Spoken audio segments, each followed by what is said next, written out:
आतापर्यंत फेरीवाले तर हटवण्याचा सोडा, पण तुम्ही साधारण बोर्ड नाही लावू शकले. फेरीवाला मुक्त, बिना फेरीवाला क्षेत्राचा जो बोर्ड पाहिजे तो बोर्ड आपण नाही लावू शकले. 1 वर्ष गेलं साहेब, आम्हाला जरा 2024 पासून ते 2026 आलं साहेब. 2 वर्ष गेले. 2 वर्षाला फॉलोअप एवढा लागतो एक बोर्ड साठी. ह्याचं उत्तर आता तुम्ही द्यायचं. आणि ऐका, थांबा. दुसरी गोष्ट, रिक्षा भारतनगरचे कसे काय लागतात? बिना लायसन्स, बिना बॅच, बिना युनिफॉर्म 332च्या बस स्टॉपवरती पोलीस प्रशासनाला किंवा आठवलं दिसत नाही. अशा भारतनगरचा जो रिक्षावाला आम्हाला भारतनगर म्हणून वरडणार, ह्याच्यानंतर कार्यकर्ता कायदा हातात घेणार म्हणजे घेणार. रिक्षा भारतनगर वरडून हा रिक्षा टॅक्सीमनच्या गेट पर्यंत ठीक आहे, सिग्नलच्या या परिसरामध्ये आम्हाला नाही पाहिजे. हा दुसरा मुद्दा.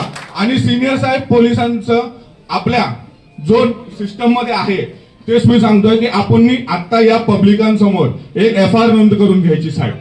ते सांगतो कारण की आमचं मानसी बिल्डिंग काल जिकडे जी घटना घडली त्या मानसी बिल्डिंगच्या समोर जे दुकानदार आहेत त्या दुकानदारच्या इकडे गटर चोरीला गेले साहेब.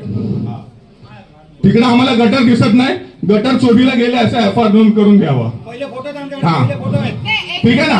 आणि जर गटर आहे तिकडं तर साहेब आता तुम्ही आमच्या बरोबर आजच चालायचं आणि आम्हाला आत्ताच आणि गटर कुठे आहे हे दाखवून द्यायचं. आणि ईद होईपर्यंत रात्रपर्यंत इथे आमचा हिंदू सेफ नसतो. रस्त्याने चालताना चालू शकत नाही का? आम्ही पाकिस्तानमध्ये आहोत का? आम्ही पाकिस्तानमध्ये आहोत का? तुम्ही सांगा.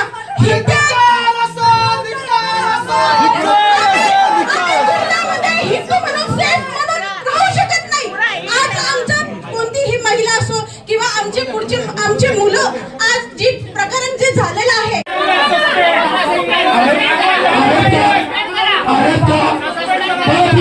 नाही आहेत का? मग पुढच्या मीटिंगला त्यांना बोलवा.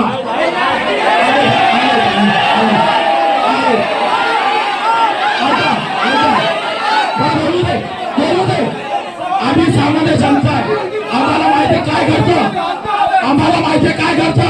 गाडी स्टेशनला असते, शिवाजी चौकातल्या स्टॉलवाल्याला खबर जाते, गाडी येते रे दुसरी गोष्ट आमच्या मधूनच काही पोरांना यांनी पेरलं हप्ते वसुली करण्यासाठी त्या सर्व